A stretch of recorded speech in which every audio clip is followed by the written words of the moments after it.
I'm Andrea Milionis, and I work for the International Education Committee of TTAG, Tics and Tourette across the globe. And I'm joined by our chair, Kathy Giordano, to talk about different topics in education relating to Tourette. Kathy, tell us a little bit about your background. Okay, I do have three adult children, but when they were younger, they were all impacted by Tourette in varying ways, mild to very severe.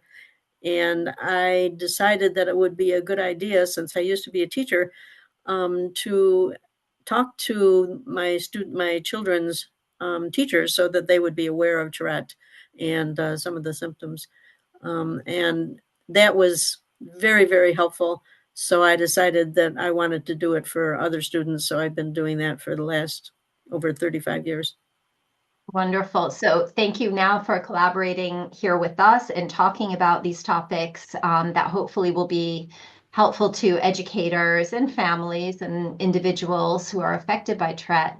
Part of your background is teaching. So let me ask you, what sort of advice would you give to a teacher who's now experiencing behavior from a student with Tourette, behavior that could be interpreted as disrespectful, obstinate, difficult? We know that that's not the intention, but of course that's how it will appear. What would you say to someone dealing with that? Well, first of all, become educated and have somebody talk with the student and say, is this part of Tourette? Because normally kids with Tourette are very honest and will say, yeah, I didn't mean to say it. I'm sorry I said that. I didn't want to. And so just educating yourself will help you role model again for the other students that this is okay.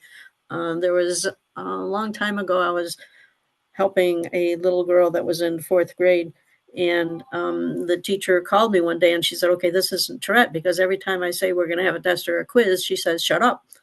And so the teacher assumed that this was purposeful and disrespectful.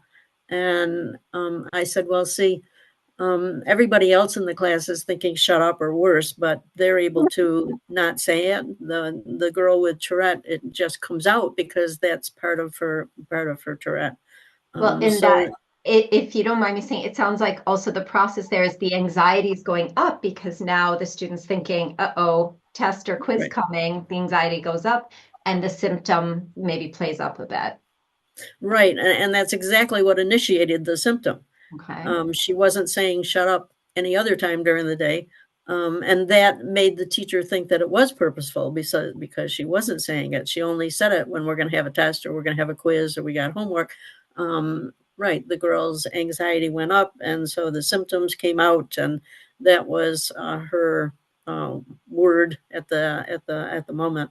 So what I suggest is that, first of all, become aware, become educated, but also try to have someone, either a speech therapist or a counselor or a school psychologist or somebody that the student feels comfortable with, help come up with a plan so that, you can manage this symptom. You can't control it, you can't stop it, but it would be nice to be able to manage it. And also to work with the teacher to come up with, be part of the plan. So in this case, what we came up with, the girl was able to make a grunting noise rather than saying shut up. And we talked to the teacher, and the teacher came to a point where she was willing to accept the grunting noise. And so that worked out. Okay. So substituting, in this case, a noise, I suppose you could also try to substitute a different word, depending on, what works for the student and also what the teacher will accept. But that's great. Thank you. You're welcome.